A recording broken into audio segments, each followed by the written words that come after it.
gather here to today. this day, seem some sort of fundamental relationship with whatever Christ is. To commemorate and reflect on the life lived without ever living up to our full potential. Constant flux, changing perception. Left me with a sense that there was nothing solid to hold on to in reality. It cuts me deeply to admit it, but the entity we laid to rest here, as useless to us now as it was in life, judged as harshly as possible by a God of infinite potentiality. Ultimately found wanting, ultimately a failure, matched only in its hubris, arrogance and depth of narcissism by the profundity and deep visceral knowledge of what a magnificent entity it could have so easily been. Telling itself day after day, I deserve this, I am a genius, I am worthy of worship and greatness, yet not a shred of evidence could be found at the end of a miserable life well wasted.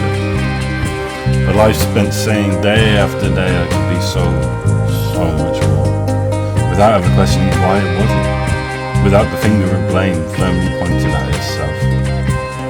A life spent loathing others for their successes, blaming others for its failures alike.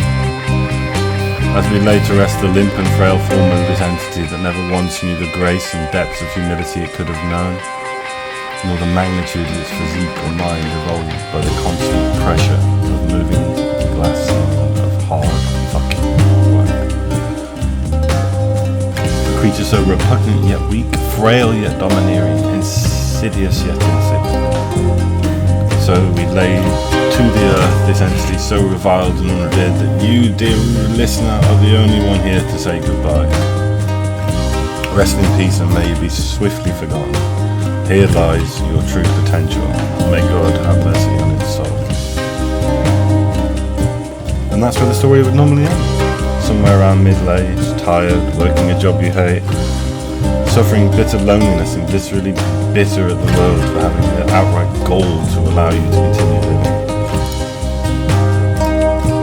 Too pathetic and broken and weak to have the courage to end it yourself. Sat on your ass alone and full of hate, you look longingly over at the dumbbells you bought months ago that remain unused, and down at your poor, frail, broken, tired, and poorly aging body. What the fuck have I become? Just what in the exact fuck have I allowed myself to become? And the infinite cosmic judge of your own potential starts to gnaw at you once more. Just then, Commander-in-Chief of telling you why you should be kinder, the ego, starts rattling off excuses, reasons, justifications. Who was really to blame for each and every one of your problems?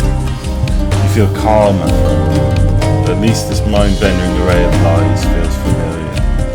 At least something feels like that. You catch a glimpse of yourself just for a moment in the bathroom mirror as you wash your hands, wondering why you even bother when the rest of your apartment looks like an unclean toilet in a crack. Just for a second you linger on your own face.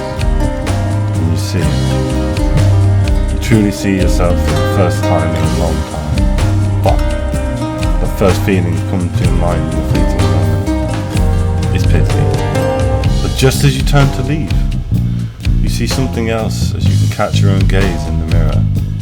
A subtle, tiny speck of defiance. A dot of dignity. A modicum of compassion. A delicate hint of the potential you laid to rest a long time ago.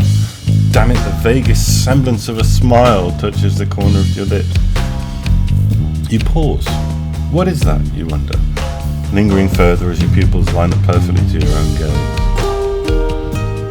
The cosmic judge steps in, but for a nanosecond. Imperceptibly, you see overlaid on your own face. You see a micro-expression so subtle that you'd have almost missed it at any other time than this. It was a wink. A tiny nod of encouragement from your subconscious.